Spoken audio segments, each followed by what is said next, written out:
할렐루야. 귀하신 하나님을 찬양합니다. 오늘도 우리에게 주신 귀한 날을 또 귀하게 여기며 하나님 주신 생명으로 승리하길 간절히 소망합니다. 이번 주간 저희가 신명기 말씀을 나누면서 특별히 2장의 말씀을 나누고 있습니다. 2장의 말씀을 나누면서 오늘 우리가 꼭 기억해야 될 아주 중요한 중심은 우리 지난 목요일부터 이어지는 말씀 속에 있다는 것입니다. 목요일의 말씀의 제목을 보면 믿음의 행진에서 기억할 원칙, 그것은 바로 형제와 이웃을 존중하는 것이라는 것이었습니다. 우리가 하나님 앞에서 꼭 기억해야 할 것은 우리의 형제된 자가 누구인지, 그들과 혹은 다투고 있는 것은 아닌지 확인해야 한다는 것이죠. 어제 말씀 속에서는 이런 제목이 있었습니다. 서로 화평할 대상과 서로 싸워야 할 대상을 분별하라. 우리가 화평해야 될 대상과는 화평을 이루어야 합니다. 하지만 싸워야 할 대상에 대해서는 우리가 가차없이 싸워야 되는 것이죠. 하지만 싸워야 할 대상이 아닌데도 불구하고 우리가 싸우게 된다면 그것은 쓸모없는 소모전만 낳게 될 것이라는 것입니다. 어제 말씀 안에서도 우리가 기억해야 할 것은, 우리가 싸워야 할 것은 죄악과 싸우는 것이지, 우리가 어떤 하나님의 선택하신 백성들, 또 하나님의 언약 안에 있는 사람들과 싸우는 것이 아님을 우리는 다시 한번 기억해야 할 것입니다.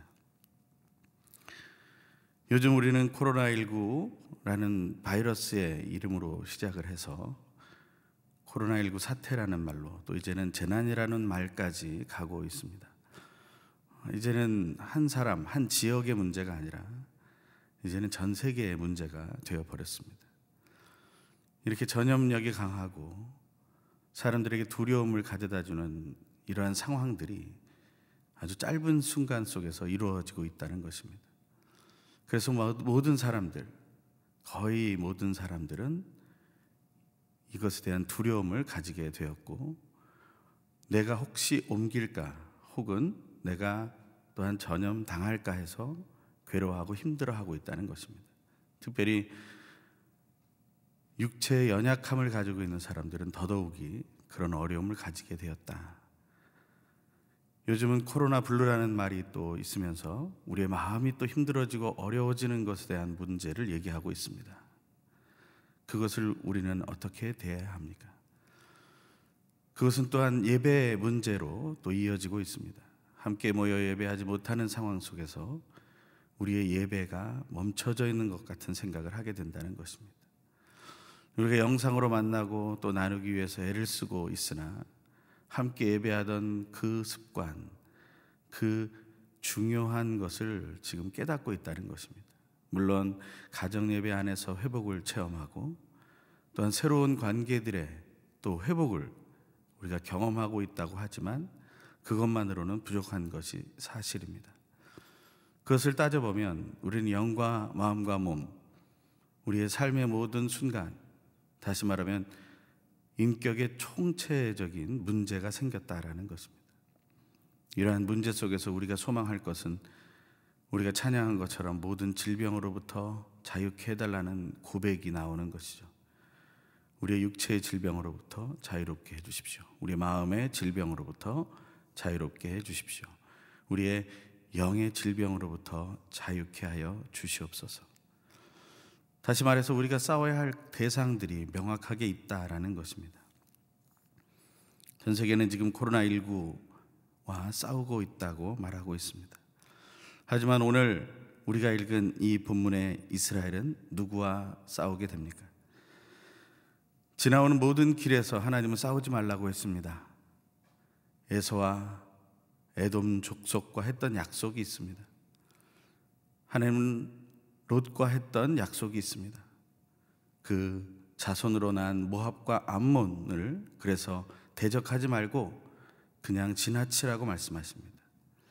하나님의 언약 속에 있는 자들과 우리는 부딪힐 일이 없다는 것입니다.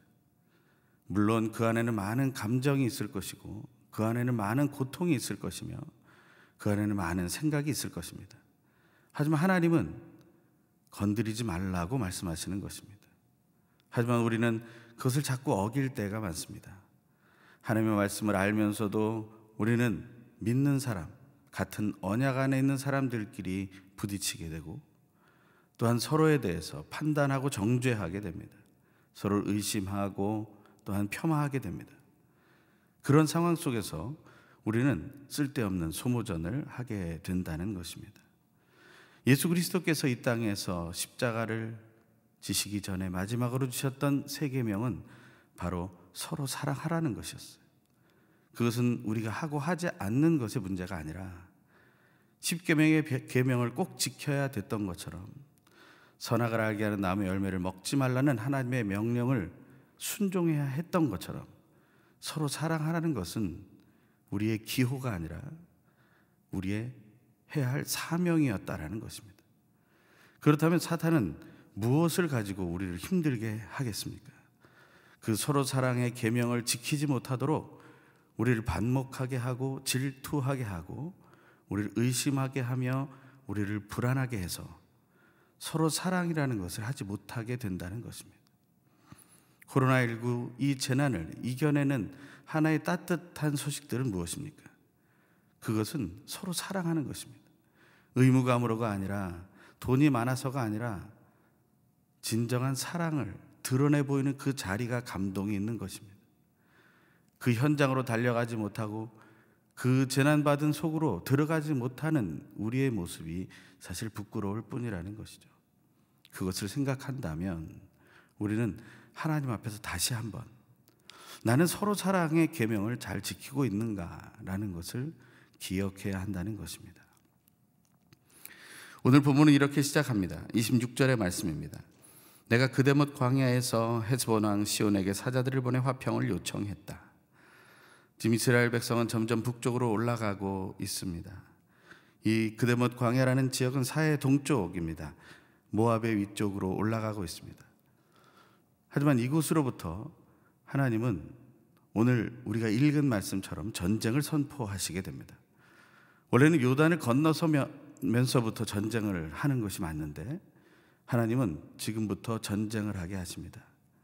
이 전쟁에서 승리한 것이 바로 원래는 말씀하시지 않았지만 이제 이스라엘 백성의 땅이 될 요단 동편의 땅이 되는 것입니다. 이곳을 통과하게 해달라고 에서의 족속을 지날 때 그리고 모압의 사람들의 땅을 지날 때 했던 것처럼 이야기하며 요청하게 되는 것이죠. 그 요청은 무엇이었습니까? 27절에서 29절의 말씀입니다. 우리가 당신 나라를 통과하게 해 주십시오. 큰 길로만 가고 오른쪽으로나 왼쪽으로나 침범하지 않을 것입니다. 우리가 돈을 줄 테니 먹을 양식과 마실 물을 파십시오. 다만 걸어서 지나가게만 해주면 됩니다. 세일에 살고 있는 에서의 자손들이나 아르에 살고 있는 모압 사람들이 우리에게 해준 것처럼 말입니다. 우리는 다만 요단강을 건너 우리 하나님 여호와께서 우리에게 주신 그 땅으로 들어가기만 하면 됩니다. 이스라엘 백성에게는 목적지가 명확하게 있었습니다. 그 명확한 목적지에 가는 것이 그들의 목표였죠. 이 계신 모든 분들이나 또 영상으로 참여하는 모든 분들 가운데 인생의 목적지는 무엇입니까? 그것을 확인하며 가고 있습니까? 인생의 목적지가 이 땅이 되어서는 안 되는 것이죠. 지상천국을 얘기하는 여호와의 증인이나 그리고 신천지 같은 이단은 이 땅을 목표로 하고 있는 것입니다. 이 시대를 목표로 하고 있는 것입니다. 그런 것에 우리가 빠져서는 안 되는 것이죠. 우리가 가야 할 곳은 하나님의 나라입니다. 이 땅에서의 풍성한 삶과 이 땅에서의 안정된 삶, 그것을 생각하는 것이 아닙니다. 우리는 서로 사랑할 기회를 놓치는 이유 중에 아주 큰 부분이 바로 이런 세상에 대한 미혹이라는 것을 알게 될 것입니다.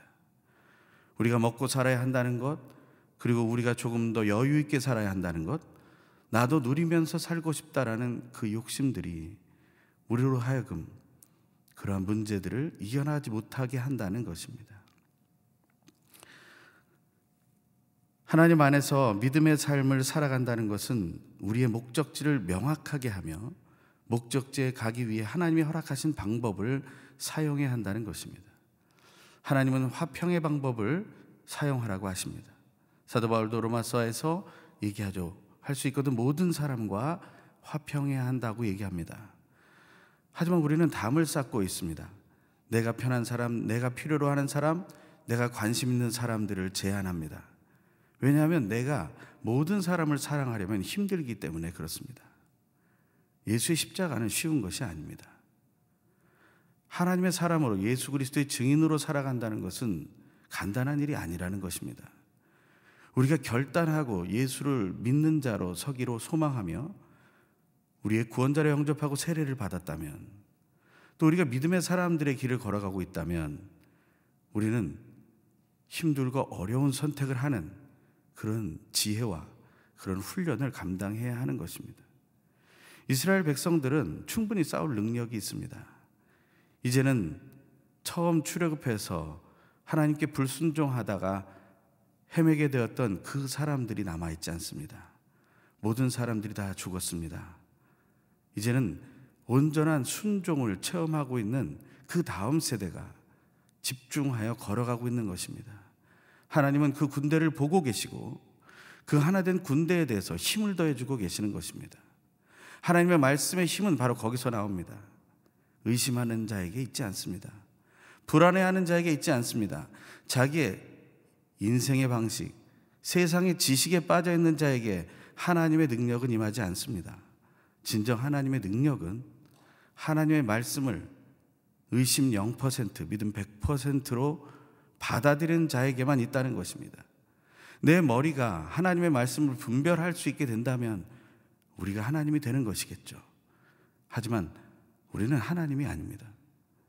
우리 이 세상의 모든 지식을 갖다 모아낸다고 할지라도, 최상의 빅데이터로 최상의 AI의 시대가 온다 할지라도 그것으로 하나님을 대신할 수는 없을 것이라는 것입니다. 우리는 그래서 겸손해야 합니다. 우리가 지식을 늘려갔던 것이 어떤 결과를 낳습니까? 수없이 많은 정보의 소통과 그것으로 인한 불안만 가중시킬 따름입니다.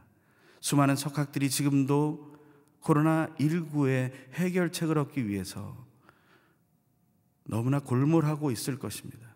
얼마나 많은 재정이 투입되고 있는지 우리는 알고 있습니다. 하지만 그 문제를 해결할 방법이 아직 없습니다. 그것이 우리의 결단으로 되어지는 것이 아니기 때문입니다. 하나님께서 우리에게 주신 이 목적지를 향하는 마음의 가장 큰 문제는 무엇입니까? 우리는 오늘 본문에서 이스라엘 백성의 마음으로 묵상해야 하겠지만 꼭 그렇지 못할 때가 있기에 우리는 30절의 말씀을 우리는 잘 살펴보아야 합니다. 30절의 말씀입니다. 그러나 헤스본 왕 시온은 우리가 지나가는 것을 허락하지 않았다. 우리 하나님 여호와께서 시온의 성질을 강팍하게 하시고 그 마음을 고집스럽게 하셔서 오늘날 그분이 하신 것처럼 너희 손에 그를 넘겨주시려는 것이었다. 하나님은 그 시온의 마음을 강팍하게 하셨다고 되어 있습니다. 그의 성질이 남아있었기 때문입니다.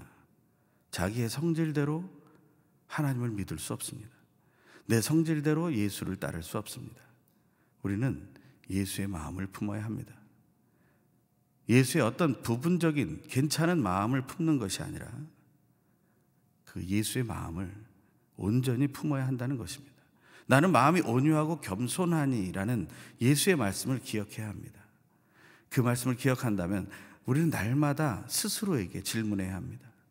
나는 마음이 온유한가? 나는 마음이 겸손한가? 내 스스로 혼자 있을 때 온유하고 겸손하다 한다면 우린 또 이런 질문을 해야 합니다. 나는 내가 기뻐하는 사람들 앞에서 온유한가? 나는 내가 기뻐하는 사람들 앞에서 겸손한가? 우리는 내가 기뻐하는 사람들 앞에서 온유하지 못하고 함부로 대하며 내가 겸손하지 못할 때가 있기 때문에 그렇습니다. 그것이 바로 우리의 가족들을 대하는 태도이죠. 밖에서는 아주 적절하게 대하지만 집에서는 함부로 대하게 되는 태도들이 우리 속에 있는 것을 우리는 살펴볼 수 있어야 합니다. 또한 정반대의 일도 일어납니다. 내가 기뻐하지 않는 사람들, 나를 기쁘게 하지 않는 사람들에게 나는 겸손한가? 또 나를 기뻐하지 않고 내가 기뻐하지 않는 사람들을 향해 나는 온유한가 질문해 봐야 한다는 것입니다. 우리는 그런 질문을 통해서 내 마음의 상태를 확인하는 것이 우리의 삶의 모든 순간에 있어야 한다는 것입니다. 아주 가장 결정적인 선택을 해야 하는 리더의 순간입니다. 그 순간에 이 헤스본 왕 시온은 엉뚱한 선택을 하게 된다는 것입니다. 예수를 믿는 사람들은 이 시대에 누가 세워졌건 그렇지 않건 간에 하나님이 세우신 리더라는 사실을 기억해야 합니다. 예수를 믿는 사람이라면 우리는 어떤 순간에 가장 중요한 선택을 해야 될지를 생각하며 살아야 한다는 것이죠. 모든 삶의 순간순간 속에서 우리는 예수 그리스도의 마음으로 선택하는 훈련을 감당해야 합니다. 하지만 오늘 헤스본 왕 시온은 잘못된 선택을 하고 있습니다. 하나님이 강팍하게 하셨을 때 그 마음이 미혹되어 넘어가 버리는 것입니다. 내가 옳다라고 여기게 만드는 것이죠. 하지만 하나님은 악을 향해 그를 미혹한 것이 아닙니다. 하나님은 성경 안에서 어떠한 사람도 그렇게 미혹하신 적이 없습니다. 오히려 사탄이 우리를 미혹하죠.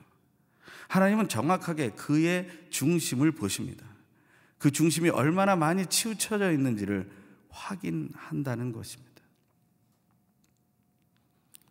건물이 허물어지는데 어떤 무게가 있어야 허물어지겠습니까? 어떤 학자들은 얘기합니다. 아주 무너지기 일보 직전에 있는 건물은 그 위에 깃털 하나의 무게를 올려놔도 그 건물은 무너지게 될 것이다. 중심을 다 잃어버린 것입니다. 이미 중심을 잃어버린 것은 조금이라도 무게가 가중되면 그냥 무너져 버린다는 것이죠. 우리의 영과 마음과 몸의 상태가 어떤 상태로 가는 것이 맞습니까? 왜 우리는 육체의 면역력을 키워야 되고 우리의 마음이 우울에 빠지거나 또 헛된 교만에 빠지지 않도록 해야 하는지, 우리의 영이 이것저것에 미혹되어서 우상 숭배를 하다가 하나님을 믿었다가 하는 어리석은 영적인 간음을 하지 않고 온전한 하나님을 믿어야 하는지, 우리는 그것을 잘 알고 있습니다. 우리는 그 사실을 오늘 헤스본 왕 시온의 마음을 통해서 알아야 한다는 것입니다. 우리는 우리의 마음을, 우리의 영을, 우리 육체의 관리를 잘해야 합니다. 오직 예수 그리스도의 마음을 중심으로 우리의 믿음의 삶은 살아가야 한다는 것입니다. 그것은 늘 회개하는 삶으로 나아가야 합니다. 이스라엘의 다음 세대는 회개하는 삶으로 나아가고 있는 것을 우리는 기억해야 합니다. 그들에게 주어진 것은 무엇이었습니까? 그들에게는 하나님의 선포가 있게 됩니다. 너희에게 넘겨주겠다. 그 땅을 정복하고 차지하기 시작해라. 하나님의 은혜의 역사가 선포되고 있는 것입니다. 그때 그들은 어떻게 합니까? 단호하게 모든 성을 진멸하게 되고 아무도 살려주지 않았다라는 말씀으로 순종하게 됩니다. 그들의 이 대승은 온전한 순종의 결과였습니다. 어떤 자기의 지식의 판단의 결과가 아니었습니다. 그것은 하나님의 뜻에 대한 온전한 순종이었습니다. 그래서 그들은 어떻게 됩니까? 그들은 온전한 승리를 가져오게 되고 수없이 많은 전리품을 얻게 되는 것입니다. 우리는 우리가 싸워야 할 것이 무엇인지에 대해서 명확하게 해야 합니다. 우리가 싸워야 할 것은 우리를 목적지로 향해 가는 것을 방해하는 것과 싸워야 합니다. 우리를 화평하는 자리로 가게 하는 것을 방해하는 것들과 싸워야 합니다. 우리를 서로 사랑하게 하는 것들과 방해하는 것들을 우리는 대항해서 싸워야 하는 것입니다. 그럴 때 우리는 하나님 앞에 순종하는 자의 승리를 맛보게 되는 것입니다. 우리가 이 시간 함께 기도할 때 하나님, 우리가 하나님의 말씀 속에서 새롭게 되게 하여 주시옵소서 소망하는 마음으로 기도하기 원합니다.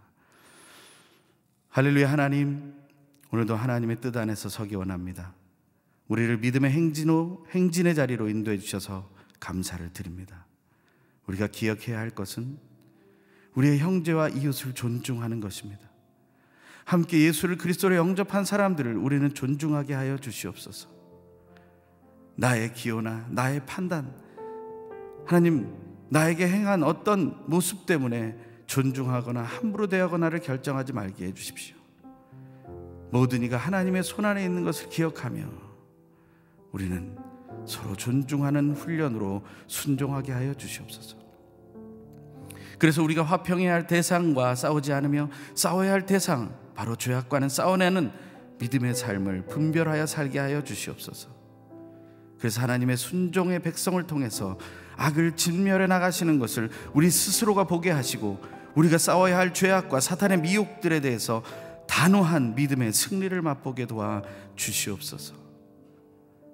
코로나19로 우리의 육신에 대한 문제뿐 아니라 우리의 마음이 무너지고 우리의 영이 무너지며 예배가 회복되지 못하고 우리의 일상이 깨어지고 있는 것을 보며 우리는 이제 새로운 시대를 준비해야 함을 고백합니다.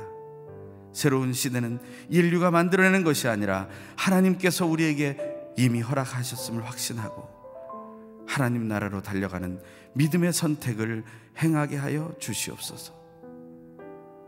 이 시대에도 코로나19와 사력을 다해 싸우고 있는 온 세계의 한 영혼 한 영혼들에게, 코로나19에 감염되어 고통당하고 있고 연약해지는 한 영혼 한 영혼들 위해, 그것 때문에 두려워서 멈춰서 있는 우리 모든 영혼들 위해 함께하여 주시옵소서.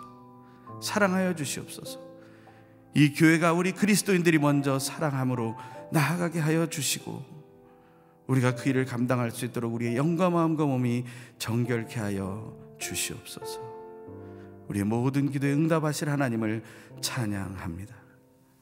이제는 우리 주 예수 그리스도의 놀라우신 은혜와 하나님 아버지의 결코 끊어지지 않는 사랑하심과 성령 하나님의 교통하심과 위로하심과 온전케 하심의 역사가 진실로 하나님께 순종함을 통하여 죄악과 싸워 그 악을 진멸해 나가는 하나님을 만나며 찬양하며 오늘 하루를 살아가길 소망하는 이 자리에 모인 하나님의 귀한 아들 딸들, 그리고 영상으로 하나님께 예배하는 모든 영혼들 머리머리 위에 그들의 가정과 가문과 사업과 학업과 그들의 삶의 모든 선한 영향력을 끼치는 순간 위에 코로나19와 싸우고 또 하나님 앞에서 치유 회복을 소망하는 모든 온 세상의 영혼들 위에 온 땅에 터지복음을 전하는 선교사님들과 그 가족들, 온 땅의 교회들과 대한민국 북쪽 땅 위에 지금부터 영원토록 항상 함께 계시옵기를 간절히 축원하옵나이다.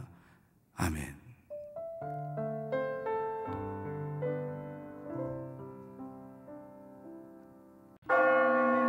이 땅을 향한 주님의 긍휼하심을 간구합니다. 이 나라를 향한 주님의 긍휼하심을 간구합니다. 이 백성을 향한 주님의 긍휼하심을 간구합니다. 사랑의 하나님, 전 세계가 코로나19로 인하여 엄청난 어려움과 견디기 힘든 고통 가운데 있습니다. 위기로 인하여 하나님께 함께 모여 예배드리지 못하고 있습니다. 이 모든 상황을 말할 수 없는 탄식으로 기도하고 계시는 성령님, 그 어느 때보다도 성령님께서 강하게 역사하실 줄 믿습니다. 우리 각 사람이 성령이 전이 되어 성령님의 임재 가운데 기도하오니 이 모든 상황을 통해 주님의 뜻을 알게 하여 주시옵소서. 하나님, 우리는 어려움을 통하여 정말 중요한 것이 무엇인지 알게 되었습니다. 본질이 무엇인지도 깨닫게 되었습니다. 천지 만물을 주관하신 주님, 눈에 보이는 것만을 쫓아 살아왔던 우리의 어리석었던 삶을 회개하며 기도합니다. 무엇이 거짓인지 무엇이 참 진리인지를 분별하게 하심도 감사드립니다. 진리의 영이 임하여 주셔서 이제 그 마음이 다시 거짓된 것으로 돌아가지 않게 하시고 주님 사랑 안에 온전히 거하게 하여 주시옵소서. 전능하신 하나님, 주님의 마음을 품고 이웃을 돕는 분들을 기억하여 주시고 영육간에 강건하게 보호하여 주시고 축복하여 주시옵소서. 성령 하나님께서 우리의 모든 마음을 하나로 묶어 주셔서 물심양면으로 서로 도우며 이 위기를 함께 이겨나가게 하여 주시옵소서. 지혜의 영이 임하셔서 모든 관계자들이 코로나로 인하여 발생된 많은 문제를 잘 해결해 나갈 수 있도록 최선의 방법을 가르쳐 주시고 인도하여 주시옵소서. 주님께 바라옵는 것은 위기 가운데 사람들을 더욱 힘들게 하는 악한 사람들을 주님께 올려드립니다. 공의 하나님께서 그들의 죄악된 일을 모두 보고 계시고 그 모든 일들을 좌시하지 않으심을 깨닫게 하소서. 그들에게 심판의 날이 곧 닥칠 것을 깨닫게 하여 주시옵소서. 하나님을 두려워하게 하시고 하나님 보시기에 행하는 악한 일을 당장 그만두게 하시고 하나님 앞에 용서를 구하며 돌이키게 하여 주시옵소서. 죽음을 이기신 생명의 주님, 예수 그리스도 보혈에 의지하여 기도드립니다. 전 세계로 확산되는 이 어둠의 영이 예수 이름으로 중단되게 하시옵소서. 6월절 어린 양의 피가 각 사람 위에 임하여 모든 죽음의 영이 지나가게 하시고 주의 보혈로 덮어주셔서 그 어떤 병마도 더 이상 우리를, 이 세상을 위협하지 못하도록 주여 역사하여 주시옵소서. 고통의 시간을 홀로 감당해야 하는 분들을 만나 주시옵소서. 주님으로 위로받게 하시고 주님 믿는 믿음으로 온전한 치유가 일어나게 하여 주시옵소서. 전 세계에 흩어져 있는 모든 가족 친지들을 주님께서 눈동자처럼 지켜주시고 그들이 어디에 있든지 보호하여 주시옵소서. 복음을 전하시는 선교사님들의 눈물의 기도를 기억하시어 선교사님들과 가족들이 바이러스로 인하여 고통받지 않도록 주의 날개 아래 품어 주시옵소서. 주님을 모른다고 부인했던 사람들이 위기 가운데 모두 회개하며 주님께로 돌아오기를 원합니다. 주님 앞에 무릎 꿇고 주님을 만나고 경배하는 거룩한 시간이 되기를 원합니다. 성령의 바람이 불어와 마른 뼈와 같은 심령 가운데 생기를 불어넣어 주셔서 군사같이 일어나 모두 하나님을 찬양하게 하여 주시옵소서. 주님, 더욱 간절히 구하오니 주의 뜻을 구하는 모든 중보자들이 사방에서 불같이 일어나게 하여 주시옵소서. 우리의 기도 가운데 성령님께서 강하게 역사하셔서 모든 어둠이 떠나가게 하시고 모든 곳에 회복이 일어나 주님의 생명의 능력과 그 승리가 나타나게 하여 주시옵소서. 호흡이 있는 자들마다 주님을 찬양하게 하여 주시옵소서. 구원이시여 생명 되신 예수 그리스도의 이름으로 기도드립니다. 아멘.